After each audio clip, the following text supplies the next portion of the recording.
रक्त बूंद कैसे बनी दैत्य।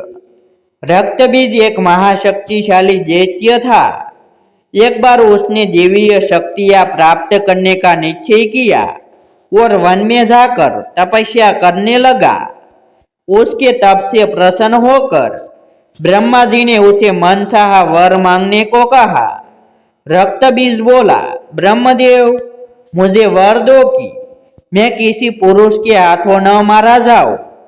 यदि मेरे रक्त की एक बूंद भी भूमि पर गिरे तो उससे मेरे ही जैसा शक्तिशाली दूसरा रक्त बीज उत्पन्न हो जाए। ब्रह्मा जी उसे इच्छित वर देकर अंतर ध्यान हो गए। वर पाकर रक्त बीज बहुत प्रसन्न हुआ। अब उसका सामना करने वाला तीनों लोकों में कोई भी नहीं था।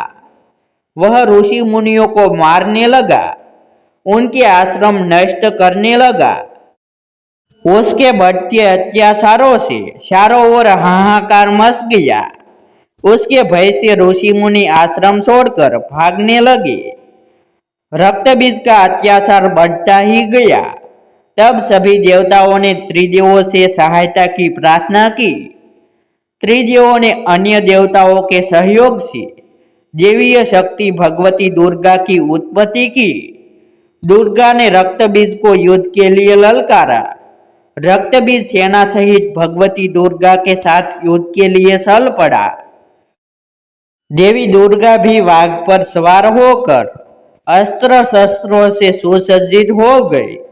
देखते ही देखते दोनों पक्षों में भयंकर युद्ध छिड़ गया। रक्त बीज के साथ सहस्त्रों दैत्यों की सेना थी, लेकिन भगवती दुर्गा ने अकेले ही उनका सफाया कर दिया। अंत में केवल रक्त बीज ही शेष रह गया। देवी दुर्गा उस पर तलवार से प्रहार करने लगी, किंतु जैसे ही उसका रक्त भूमि पर गिरता, उसके रक्त की प्रत्येक बूंद से एक नया रक्त बीज उत्पन्न हो जाता। यह देखकर वे अत्यंत क्रोधित हो गए। इस बार उन्होंने एक खप्पर हाथ में लेकर प्रहार किया और उसके रक्त को भूमि पर नहीं गिरने दिया, बल्कि उसने खप्पर में भरकर पीने लगी। रक्त पीने से दुर्गा की मोहिनी सूरत भयानक रूप लेती गई और उनका रंग काला पड़ गया। अंत में पापी रक्त बीज भगवती दुर्गा के हाथों मारा गया।